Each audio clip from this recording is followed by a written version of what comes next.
you okay? Are you okay? Oh, you alright? Oh.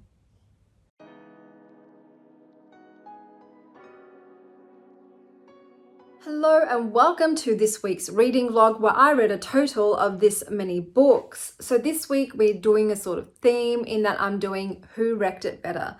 So this is a segment where I am pitting Goodreads against a library thing and seeing who gave me the better recommendation. Now, I think the last time I did this, I did every single genre there was. And I think this time around, I am not going to just do that in 1 week because it's just too many books and it was too overwhelming. I might do a couple of genres this week and save the rest for next week. So I might do a part 1 and part 2 of this little segment. But I do find it exciting because these are books that I wouldn't have necessarily picked. This time around, I am just literally picking the first ones I see. I think next month I am going to pick the first 4-star book I see, but I've already gotten these books, so I have to wait for next month to do that because I think that might be a bit more reasonable if you like. Let's pit some 4+ stars against other 4+ stars, whereas this is just a mixed bag of whatever popped up first on the recommendation. So I will go and find out which 2 books I'm reading first and come back to tell you what I'm pitting against what. And we'll see at the end of the entire bit for this month who came out on top with the best recommendations. Okay, so the first 2 books that I am going to be reading is in the fantasy genre. So for Goodreads, we have Reign of Night, and for Library Thing, we have Hotel Magnifique. So I will read those 2 books and then let you know which one was better. Okay, so I just went to my library and I picked up some bookie wookies. So I thought I would show you what I got here. First one is The Witches of Moonshine Manor, Wild Embers Book of Poetry. Third, Amelia Fang and the Naughty Catacorns. This is for kiddo. Fourth, Bodies of Light by Jennifer Down. And fifth, The Daughter of Dr. Moreau. So a lot of these books are for my current book vlog, which I am pitting Library Thing against Goodreads. So yay that they came in.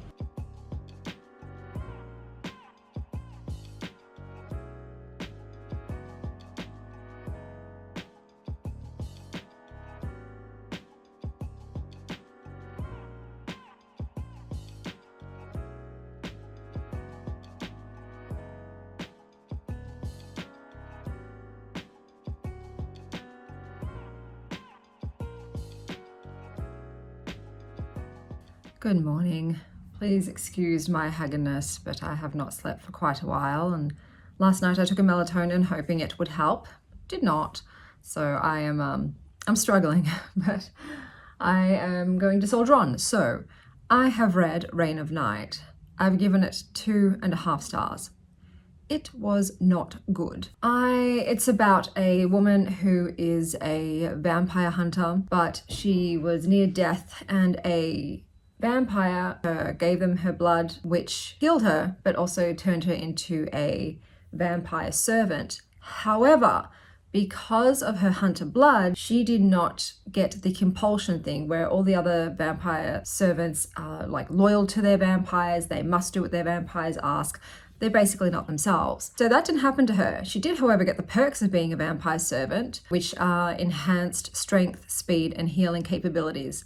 So pretty much she got a really good deal. She was saved from death and she's a super soldier. However, she's still all must kill this vampire that turned me. He must die. And she's on this vendetta trying to hunt him down. And then what happens is basically she then allies with an actual really bad vampire who is actively killing people and creating new vampires so that she can kill this one dude who saved her but is pretty much just not heard of. He doesn't really go out and kill anyone. So already I'm like, I don't understand the logic in this.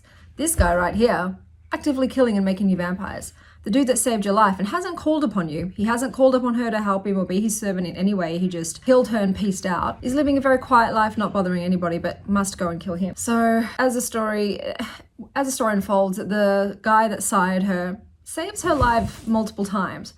At this point, I was like, this is just ridiculous. Her vendetta against him is just unwarranted. So I think they were going to say that this is enemies to lovers, and it's not. The vampire dude has like no issues with her at all. He's going out of his way to help her, and she's just an absolute bitch. She just is.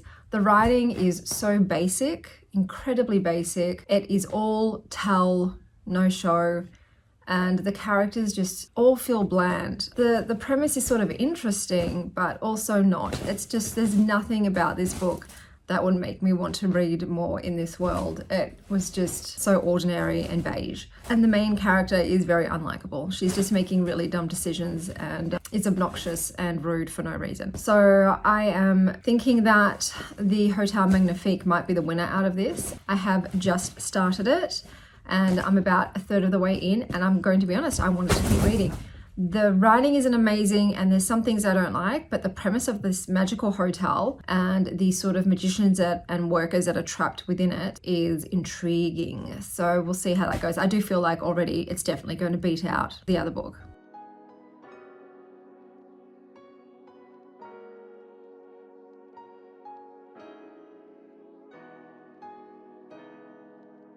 Hello, so I just finished reading Hotel Magnifique. This is a YA story that is fantasy based with historical elements, and there's this hotel and people with magic work there and they wow the guests and do all these amazing things. Jani and her sister, Jani's 17, decide to try and work there so they can get out of their poverty-stricken lives and have a better life for themselves. So Jani with her 13-year-old sister Zosa go and work at the hotel. Upon becoming workers there, they discover that there are contracts involved and these contracts are not in their favor. And the hotel, Sylvie, is run by this really nefarious evil man who uses all of the magicians for everyone who has magic, but he just abuses everybody. So before long, Jani is sort of having to find a way to save everyone. So I found this book, I can't really talk much more about the plot because you give it away, but it is a really fascinating world. The magic system is really cool. A lot of the magicians need these sorts of artifacts. It's these physical objects to sort of channel their power, so to speak. Those with magic are also capable of healing. Each person has also got a different level of magic. Some are more powerful than others, and the more powerful you are, the more artifacts you can use. Some don't need artifacts at all. So it is a lot of good world building here, a really cool magic system. This book is said to be reminiscent of Caraval and the Night Circus, and I probably agree with that. It was fun. At first I wasn't too sure about it. The main protagonist is one of those very persistent, curious, obnoxious characters who just does what they want, and they're getting into trouble and putting other people in danger, and that was a bit frustrating because people did pay for her mistakes, and I hate it when there's a character that does that and then other people pay. It's okay if she's going to pay the price, but if it's other people paying the price, then I'm like, girl, I understand what you're doing, but there's collateral damage and it's not cool. It's not cool. It is quite violent, so there are quite heavy themes in this. While it is YA, the protagonists are teenagers. It's not too YA. There is a love story and it's okay. It's okay. I didn't particularly love it. I didn't hate it though either. But yeah, a lot of stuff goes down. It's pretty hectic. So it was really interesting and I did enjoy it. What would I give it? I'd give it a 3.5. I didn't love it, but it was entertaining and I did want to find out how this was going to resolve and what was going to happen. The bad guy though, yeah, they have a backstory, but they're just a really horrible, selfish person. Basically, it's like there's no redeeming qualities in the bad guy, and I'm fine with that. There's also an evil chick, just as bad as the bad guy. So I did enjoy it overall, and yeah, it was just a fun, magical time. So in the first category of fantasy, library thing definitely won with Hotel Magnifique. The next category that I'm going to be reading from is lit fic. So we have Goodreads recommendation, which is Bodies of Light by Jennifer Down. And Library Things recommendation is Sirens and Muses. So let's see who's going to come out of top in this genre.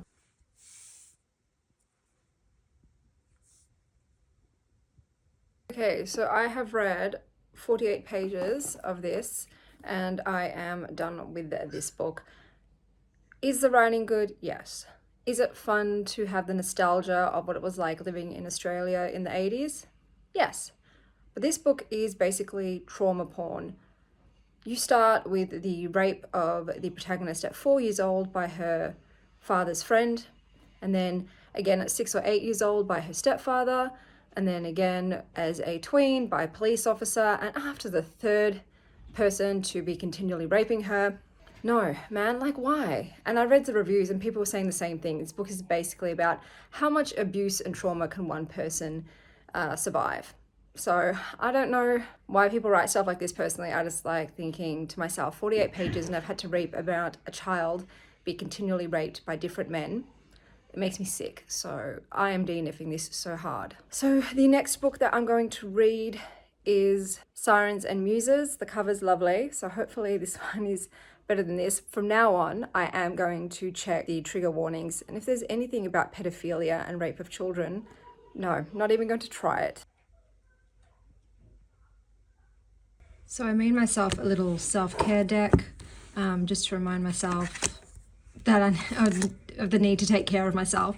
I just shuffle a card and say, like, what do I need to do today? What should I focus on today? Here's FKA Twigs doing some pulp. And yeah, I'm using it based on this other self-care deck I had with the guidebook, but I hated the cards. I just did not like the imagery. So I decided to make my own. There is nudity in this deck, be forewarned. My ancestors, that's my great-grandmother, my great-grandfather, who lived until I was about 16. And yeah, so I thought I would just show you a little brief flip through. If you want to see more, I've got it on my other channel, Spirited Stardust. Had to skip one because there was a picture of my kids on there for the family card. But yeah, if you want to see more, head over there, and if I can remember to put it in the cards up here, I will. But let's end it here on the bad bitch herself, Michelle Pfeiffer as Catwoman. Hello, my friends. I hope that you're warm because I am not. It is freaking cold. I don't like being cold. I don't like being cold. Anyway, I may have pivoted a bit. I am not reading Sirens and Muses after that hell space, Bodies of Light. I decided I needed something that was definitely going to be all sunshines and rainbows, pretty much, like nothing serious, definitely no child molestation. So I've decided to read some romance instead. And I picked up I Kissed Shara Wheeler, which is the Goodreads recommendation. And it is also a queer romance. It is YA. So it's set in a high school, and you've got the main character, Chloe, who's bisexual and also very much sort of alternative and set to be valedictorian, and she sort of has an academic rivalry with Shara Wheeler. So in this book, what happens is one night, Shara Wheeler, who has a boyfriend who is like the football guy, quarterback, whatever they do in America, whatever it's called. And then what she does is she kisses Chloe, and she also kisses her next door neighbor, Rory, another dude. And Chloe goes, and then she goes missing. It's like, where's Shara Wheeler gone? So Chloe goes over to this chick's house, breaks in, trying to find her. You're just like, why though? Why? She claims that she's not into her, but okay. And while she's there, Rory climbs into the window, and that's how they discover, oh, Shara kissed me. Shara kissed me too. And then while they're in the room, they find a note where Shara's like, yeah, I know I kissed you guys, and this is the only way that I could like say all this stuff. And she sends them on a wild goose chase, like a scavenger hunt, with little notes, trying to like figure out what she's actually doing and where she is. So Chloe and Rory go to Shara's boyfriend, Smith, and they say, look, this is what happened, and Shara's leaving these notes and we have to solve them. So at first I'm just like, okay, I still don't understand why Chloe's doing this. Like, haven't you got better things to do? But so they decide to try and find the clues. And at the start, I'm like, okay, this is going to be sort of like a rom-com teenage kind of thing. At the halfway point, I was like, why are they still doing this? Like, it was very clear to see that Shara is actually not a very good person. She seems to be a narcissist. And I thought, guys, just stop playing her game. Enough's enough. Just stop playing her game. She'll come back. Like, if no one's playing, she's not getting attention. So the boys just sort of decide to do that. They're like, we're no longer interested. And then the book takes a really weird turn. So basically this book is set in a very conservative Christian school. And after the halfway point, it's just like the book is just outing everyone. Everyone's being outed. And I'm like, okay. And it seems like everybody in the school is queer. And I'm like, life doesn't work this way. What is this point is this book trying to make? And I'm not really a fan of people being outed against their will. You know, I'm not really into that. So it's like, oh, but they're happy now. They're happy now, they're out. And I'm like, that's not the point.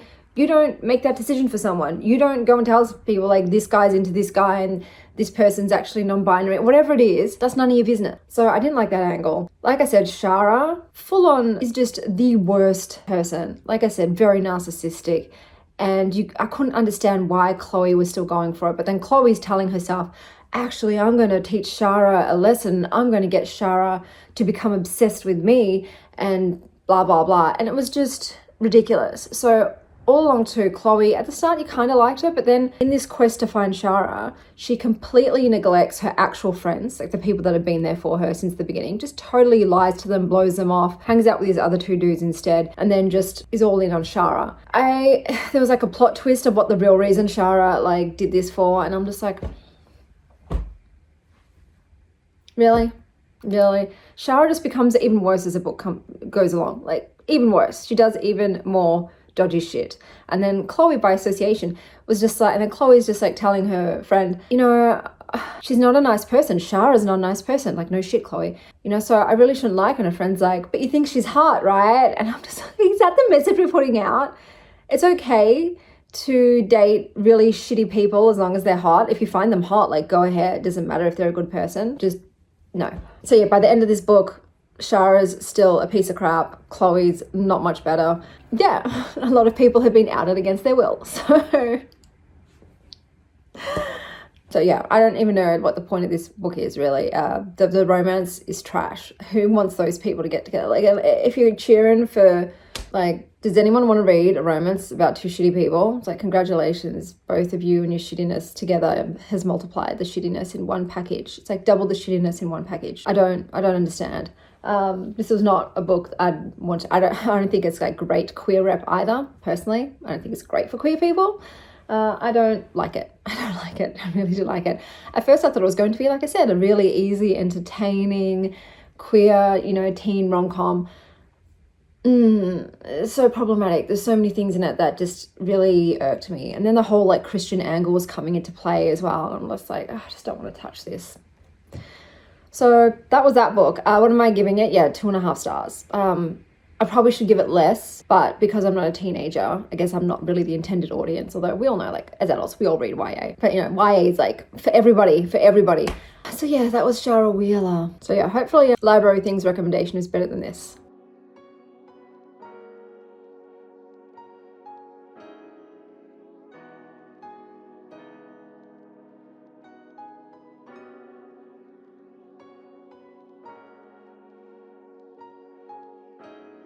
Okay, so the next book I'm going to read, I'm just looking at my little cat curled up there. The next queer romance I'm going to read, Library Things recommendation, is Big Swiss.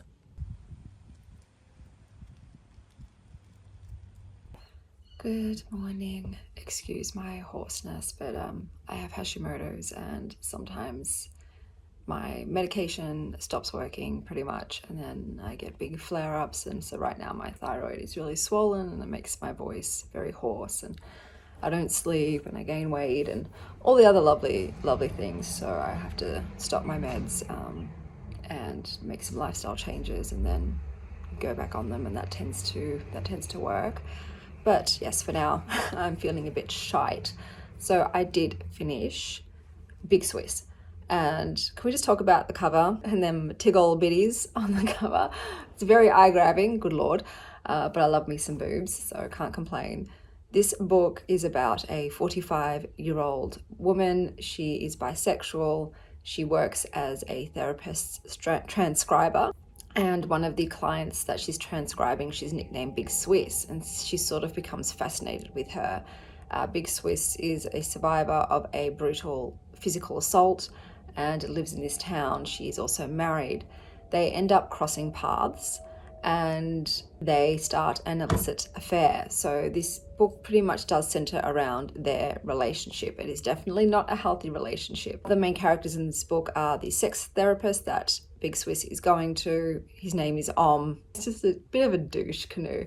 And then you've got the elderly woman she lives with named Sabine, who's a weed dealer, and they live in this house, and the house itself is a character. It has a huge hive living in the kitchen, and it's this really dilapidated chateau. The main character, Greta, the bisexual transcribist, also has a dog named, I think, Pinot. So those are the main characters in this book. Obviously, there's also Big Swiss's husband, and the man that assaulted Big Swiss. So the writing is excellent. It was so easy to read. It kept me engaged. The book itself is bizarre. It's really weird. So it started off really well. You sort of oscillate between Greta's point of view and then the transcriptions from the different clients at this sex therapist, which are obviously very entertaining. The book does go in really bizarre directions sometimes. The ending is confusing. It's just sort of like, well, is that how we're ending this? That's a bit odd.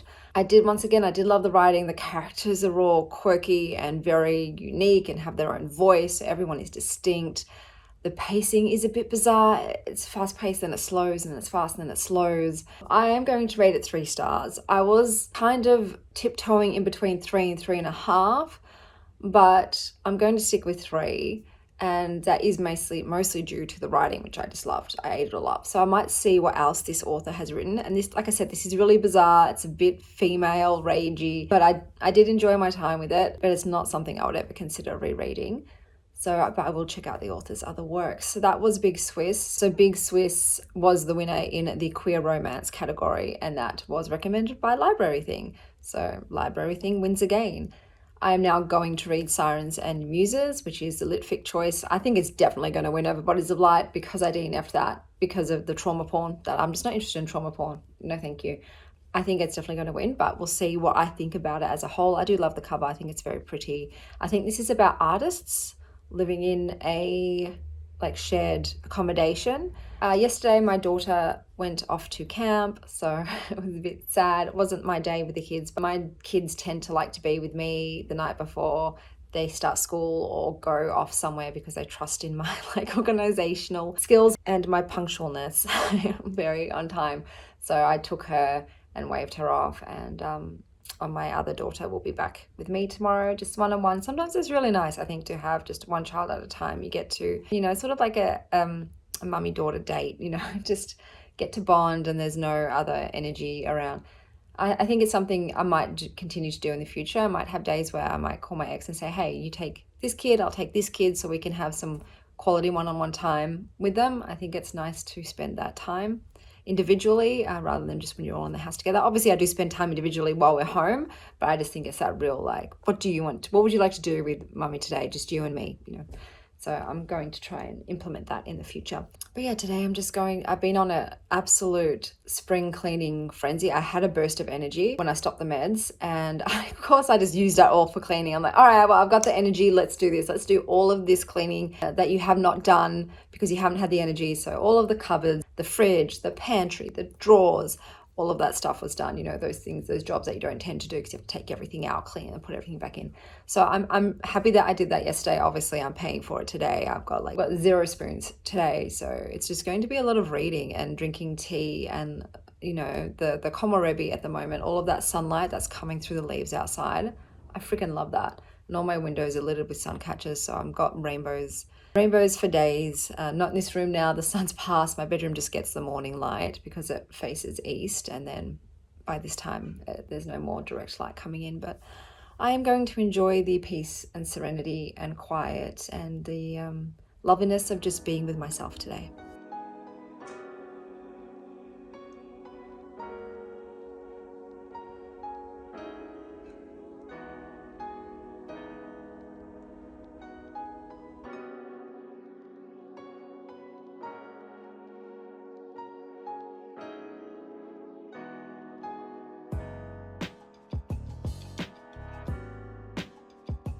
Okay, so let me update you on the other books that I have read. So I did finish Sirens and Muses. Now this was part of the Litfic recommendations. This one was recommended by Library Thing. And it's basically about, with the exception of Louisa, a bunch of white privileged rich kids with mummy and daddy issues at an art school and their sort of place in the elitist art world. I got 50% of the way through with this one and I had to stop because I'm just not interested in the elitist art world.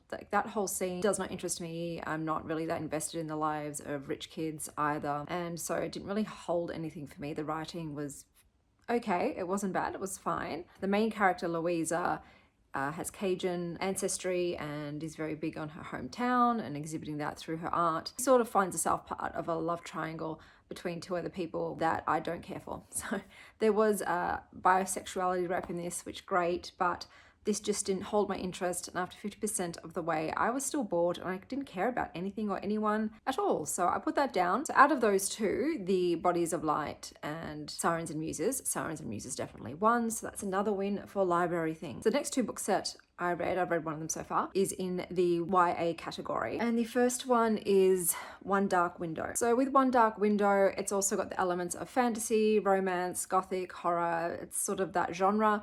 And you have a woman named Elspeth, and in this world, magic is outlawed except for those who use cards. So there are these cards, and for me straight away that brought to mind a tarot deck, and I'm a tarot hoe for show.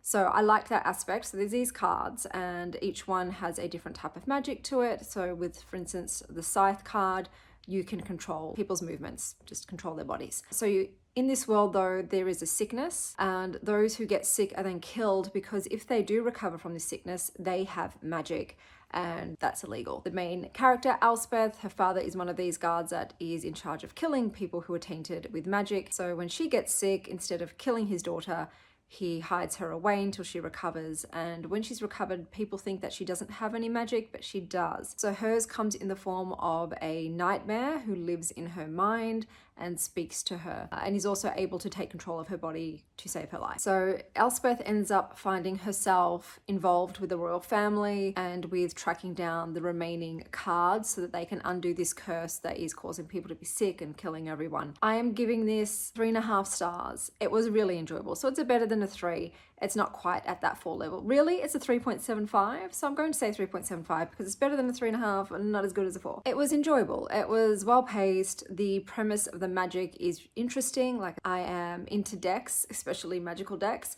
And so that was cool.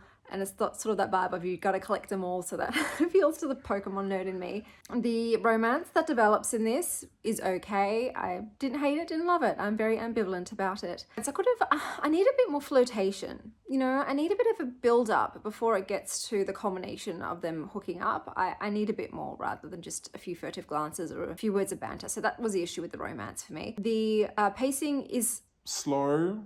At some points it does improve, but the pacing was just a bit off for me. The mystery surrounding who this nightmare is in her head, I called it almost immediately. And I'm not really great for uncovering twists before their time, but this one I thought as soon as I heard some other information, I'm like, oh, it's that's what the nightmare is. But I'm still interested to continue on reading this series. I say that now, but I don't know how long it is before the next one comes out, and my interest may have waned by then. But if I had the sequel now, I would have picked it up. That's what I'm going to say then. If I had the sequel in my grasp, I would have picked it up immediately to continue with the story. Yeah, it's a 3.5. It was enjoyable. It was quite enjoyable. So that was Goodreads' recommendation. The next book in that category is Edgewood. I have begun reading that. I'm halfway through. It's not looking good. I will talk about it further once I've read the book. But in between those two, I wanted a break from fantasy. So I picked up the sci-fi option, The Daughter of Dr. Moreau, and this one is a retelling of The Island of Dr. Moreau. It's not a classic that I read. It's got that Frankenstein-esque vibes in that experiments are done splicing humans with animals and advancing science, and the doctor has a daughter in this, and I can't talk much about the plot without giving away the twist, even though it's once again a twist that you can sort of foretell. I didn't care for it, my dudes. The writing was dull. I found myself really bored and wanting to skim through certain parts. The character of Montgomery, I didn't care to have chapters in his point of view. I just didn't care for him. The love, romance angles in this story, all trash, all caca. I didn't like any of the love angles in this because I won't call any of them love stories. Parents, horrible. Look, the main aspect of this is obviously Carlotta and her development as a character, and discovering who she is and sort of her found family with some of the other beings that her father has created. But yeah, I just didn't care for it. This is historical elements as well, and it's got gothic undertones, but it's really, oh my god, hello, you're going to fall. You're going to fall. Oh. I'm just going to have to hold my cat aloft here because without my help, she's going to fall. Let me squish you back on. There we go. It's very forgettable. It's a nothing book for me. So I'm rating it 2.5 because I need for me to just be like, yeah, this book was okay. It's a 3. So anything, if it's not like, oh yeah, it was okay. I kind of enjoyed my time. Nothing amazing about it, but no, this was, I'd rather not have read it. It was a waste of my time. So that was in the sci-fi category. So yeah, I'm currently reading Edgewood, and I've decided, if you can't tell, that I'm not actually splitting this into 2 parts. I'm just going to continue reading until I've read all of the genres that I wanted to read, and then just do the video at the end. So this might be a longer video. Apologies, but I just, thought I'd just keep going. I'll just keep going because my reading has been on and off at the moment. I'm in a strange mood. I know it's a full moon tonight, but I've been a bit all over the place, and I did a very intense yoga session with a lot of hip openers, and it released a lot of emotions that I thought I had already processed and released. No, no, I was wrong. So reading is very erratic. So I'm sure I will finish all of the categories by next Tuesday. It is Thursday today. Kiddo's coming home from camp. It's the last day of school.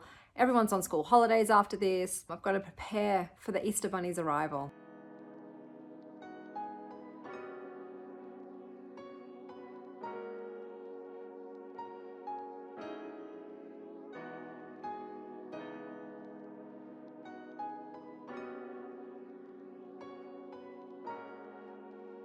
Hello, so I have had a very rough start to today. We had a storm last night, and even though I did get my gutters replaced, I still had flooding all in my bedroom. So I was up all night dealing with that. Once again, excuse my throat, my thyroid.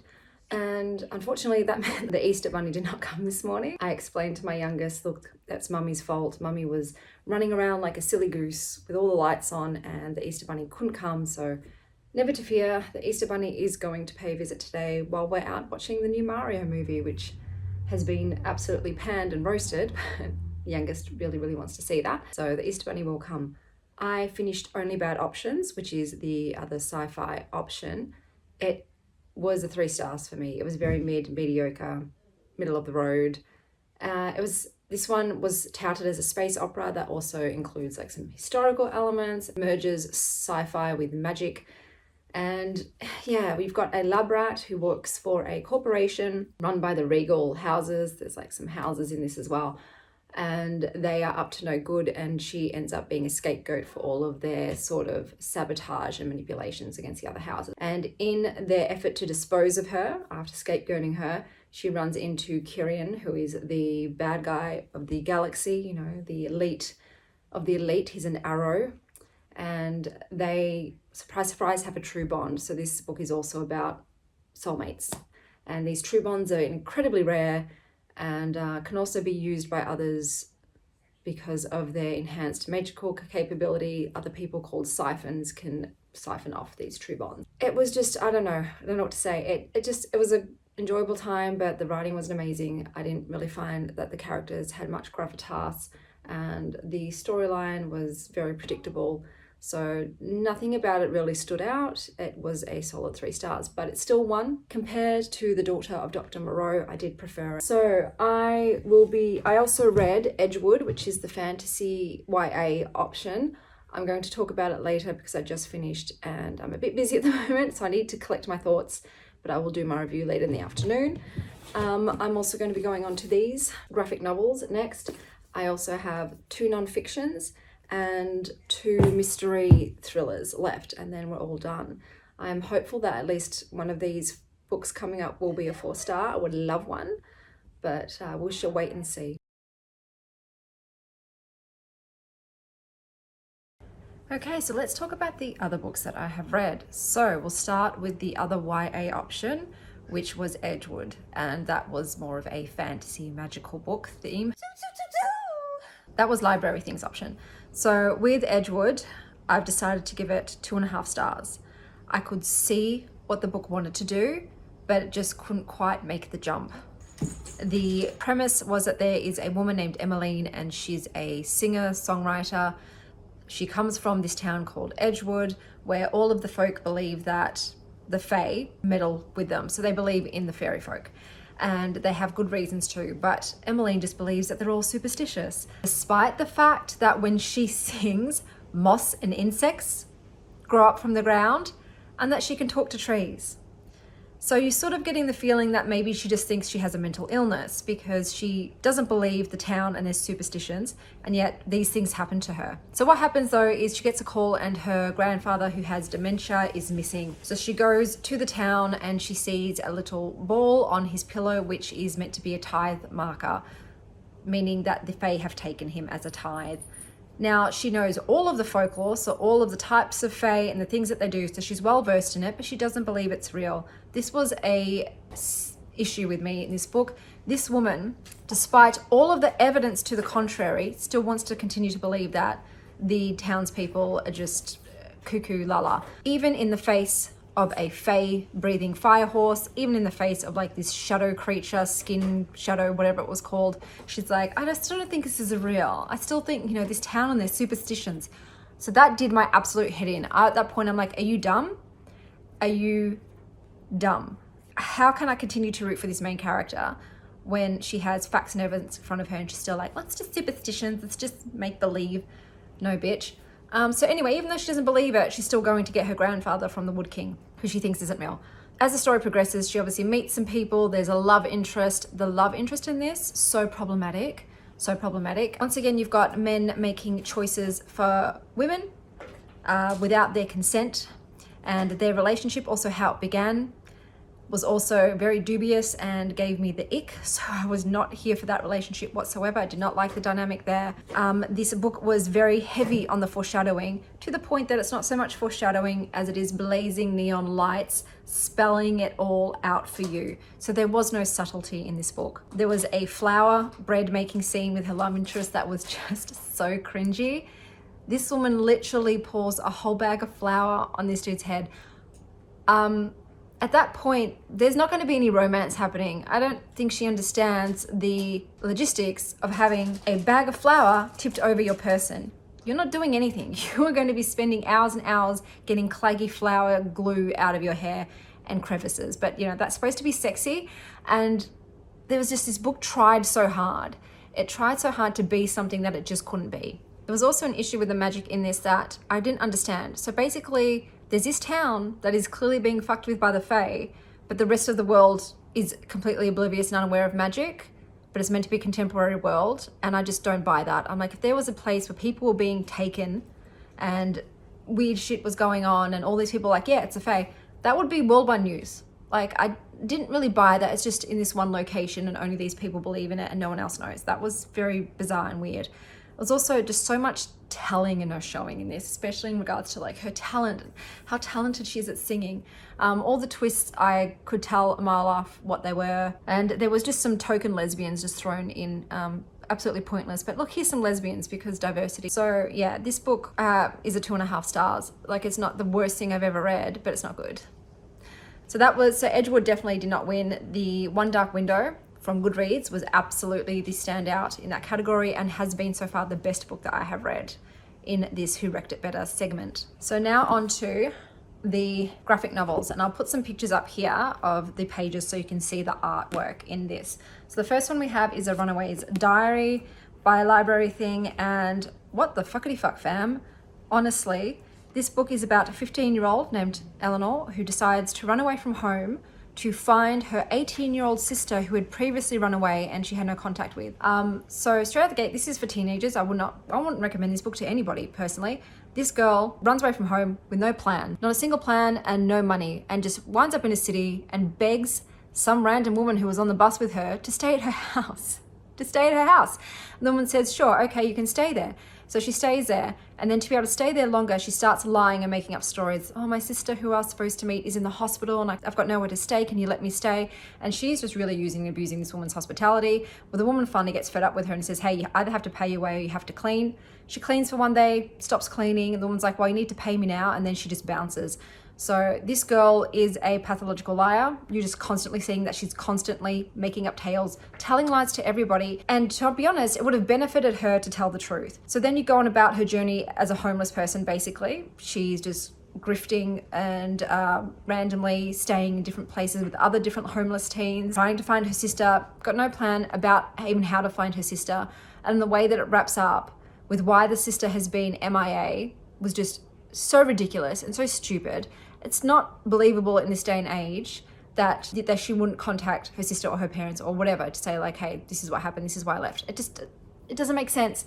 And I hated it. I really absolutely hated this book. So I am giving it 1 star. I'm not rating it because it's meant for teens, but if I would give it a 1 star. The illustrations are great, once again, like beautiful illustrations, but this main character is such a moron. Pathological liar, so great example you're setting for readers there. Has no plan on what she's doing, just goes and puts herself in dangerous situations, but the gravity of these situations are not expressed in this book. I'm sorry, but as a 15-year-old girl on the streets, that is hella dangerous and a lot of diciness would be occurring, but this is trying to make it like, oh, look at this adventure. Honestly, and the whole thing, the way it wraps up, is like, well, why didn't you just ask her parents, hey, where's Sam?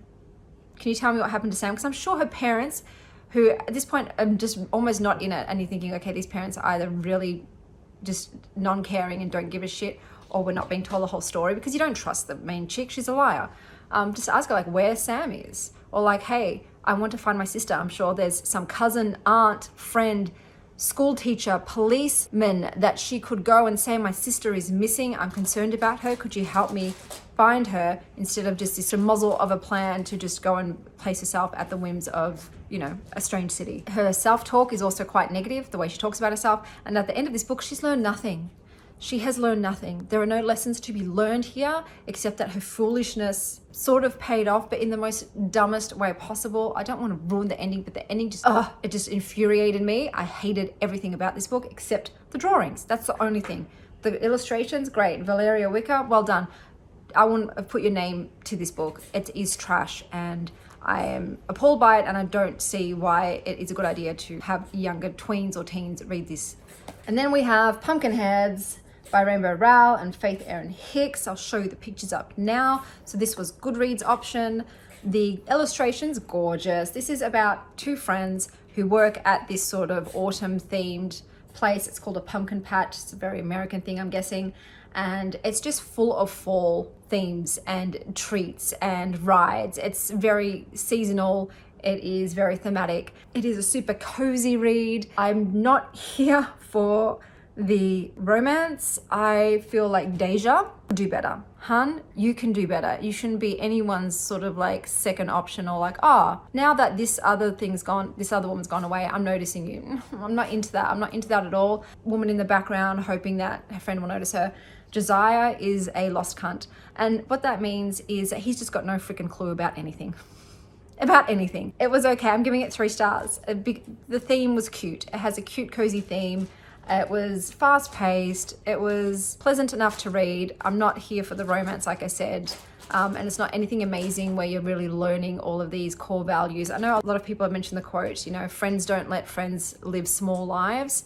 It's like, that's an amazing thing, but I'm kind of like, mind your own business. If a person wants to live a small life, let them. It's their life. Like, they don't want to make big courageous moves, shoot their shot and do that stuff. That's them. That you have to let them move at their pace and do what they want to do and learn their lessons when they want to learn their lessons, and grow if they want to grow, or remain if they want to remain. So I'm not a big fan of like pushing people to do things they don't want to do because you think it's best for them, especially in terms if it's not like, for instance, for their safety.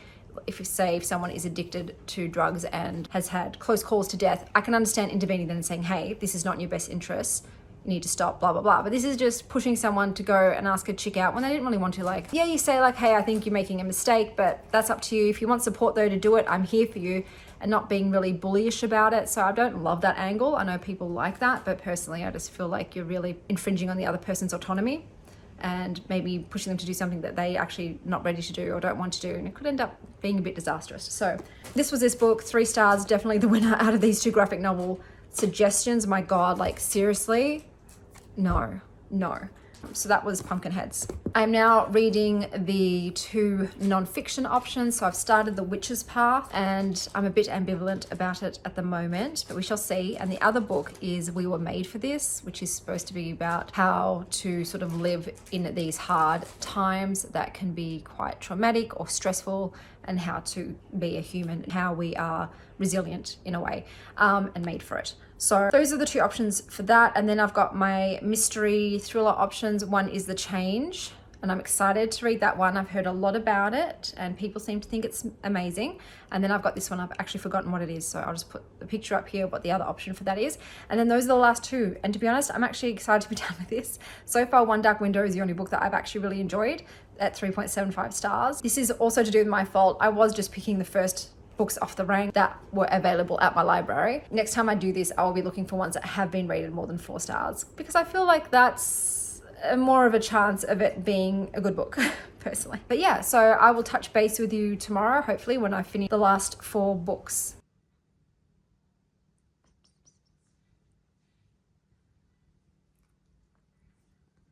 Okay, so the next book I read was The Witch's Path, and I decided to give this 2.5 stars. So this is the non-fiction category. This was Library Things Choice. Now, this book was touted as being one that was not only for beginners, but for more advanced practitioners wishing to further advance their craft. I don't feel like that was the case. I definitely think this is far more suited to beginners and not to those who are more practiced. The book itself was written in a very pedestrian way. It had a liberal use of exclamation marks, Eugen exclamation mark, and Eugen exclamation mark. Everybody gets exclamation marks in this book pretty much. So it felt very, very colloquial and therefore not very polished or put together. I don't know if that was the author's intention to try and make it more accessible, but it just didn't work for me. The book was also in need of formatting. It didn't really have a lot of structure and felt quite rambly, and I just didn't really get anything from it whatsoever, so I've given it 2.5 stars. The next book, which was Goodreads' choice, was We Were Made for These Times, and it's basically just some words of advice from a former monk, very Buddhist focused, and the book is mostly meditation exercises and techniques. So if you're looking for that in written form, great. For me, I'm not really looking for that. I don't really want some more meditation techniques and practices. I already have my own practice.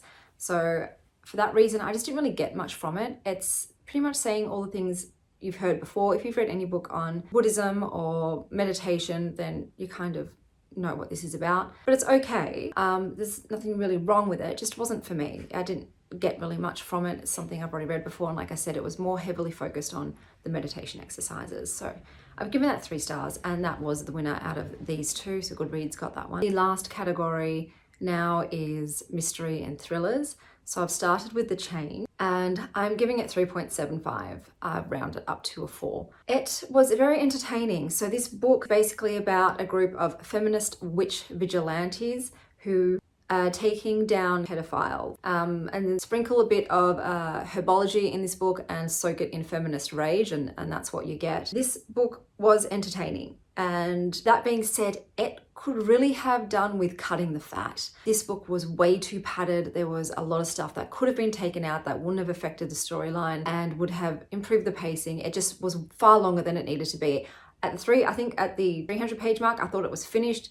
And I'm like, okay, that's wrapped up. Oh no, it's still going. So there was just a lot of chapters in there too, from the women's past and from other characters' past. And I see that they're trying to show you what the character was like, but there's too much of it done. So even though this was about a group of men killing teenage girls, there wasn't anything really on page about the murders itself. So it wasn't too gruesome for me.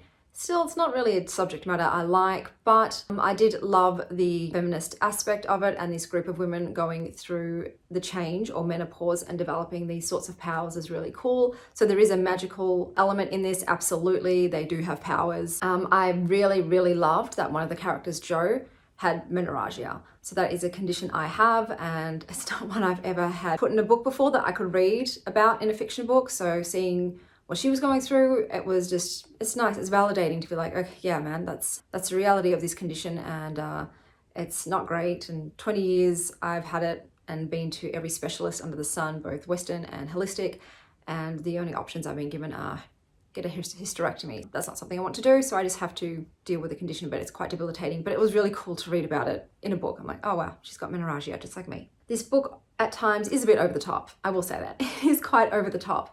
But I enjoyed it. It's just a group of older women who are not taking any shit and who are avenging the injustices that men are perpetrating against the women in this town and the young girls.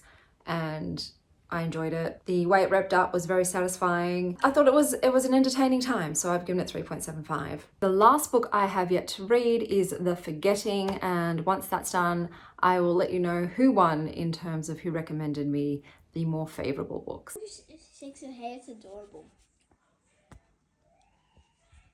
Hey, she was calling herself.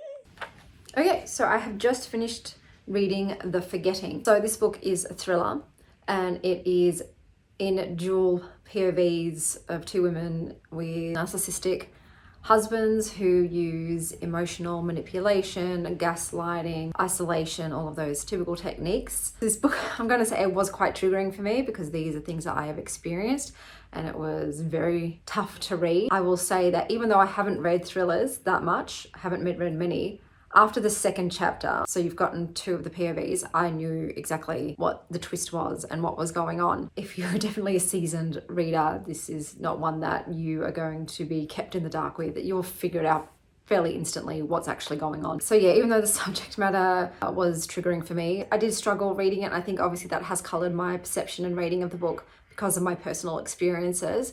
I have decided to give it a 3. Because I think with thriller, the main thing with a thriller is that you want to be kept in suspense.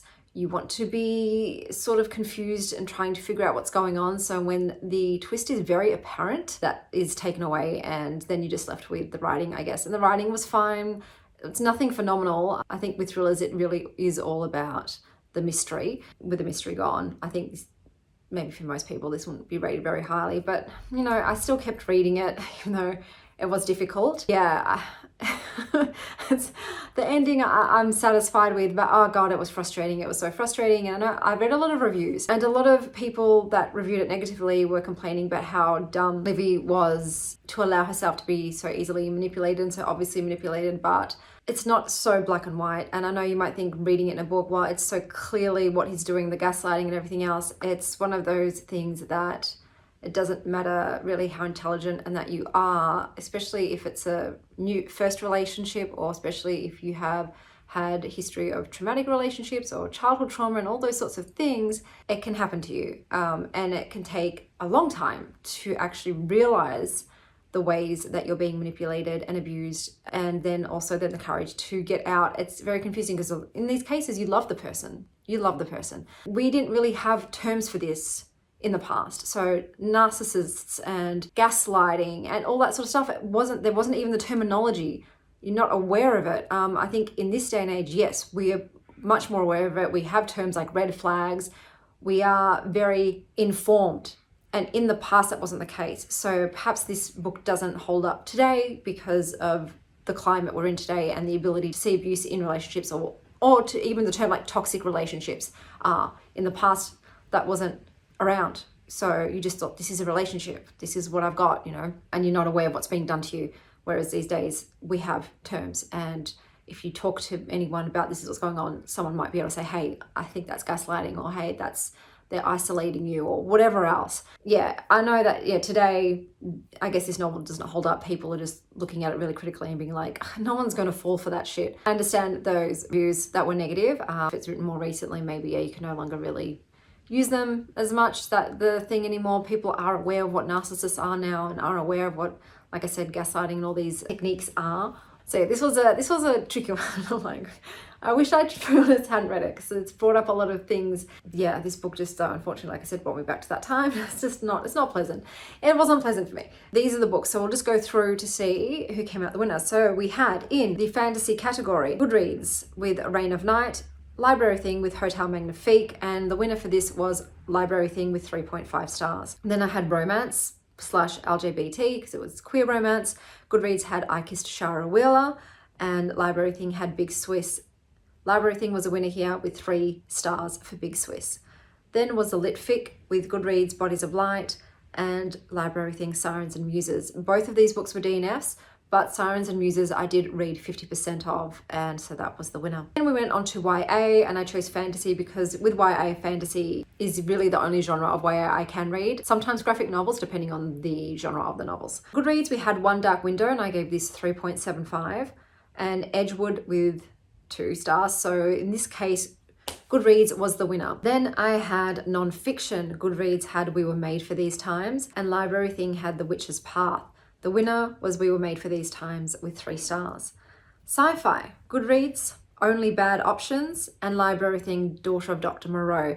The winner here was Goodreads with Only Bad Options for 3 stars. Then we have the graphic novel category. Goodreads had Pumpkinheads, and Library Thing had the Runaway Diaries. Pumpkinheads with 3 stars was the winner. And then we've got the mystery. Goodreads had The Forgetting, and Library Thing had The Change. The Change was the winner with 3.75 stars. So the top 2 novels both had 3.75 as their rating, and that was The Change and One Dark Window. Overall, Library Thing had 4 wins and Goodreads had 4 wins. Both of them had equal winnings. If I had to pick one book that was my favorite, I would have to say it's One Dark Window, and that's just because it was a fantasy genre and that is my favorite genre. So with One Dark Window being a Goodreads recommendation, I will say that Goodreads won, but really it was a tie. But 3.75 being the highest rating, not bad, but I was hoping to break into the 4s, but it was not the case. Next time around, I will only be choosing books from both of them that have ratings of above 4 stars, and I think I'll have much more success. But otherwise, yeah, it was an interesting time. I can't really say it was an amazing time. There were some books, like I said, that I really enjoyed, but there were a lot of duds. But that was everything for this week. I hope that wherever you are having a fantastic morning, afternoon, or evening. And as always, stay wild, star child.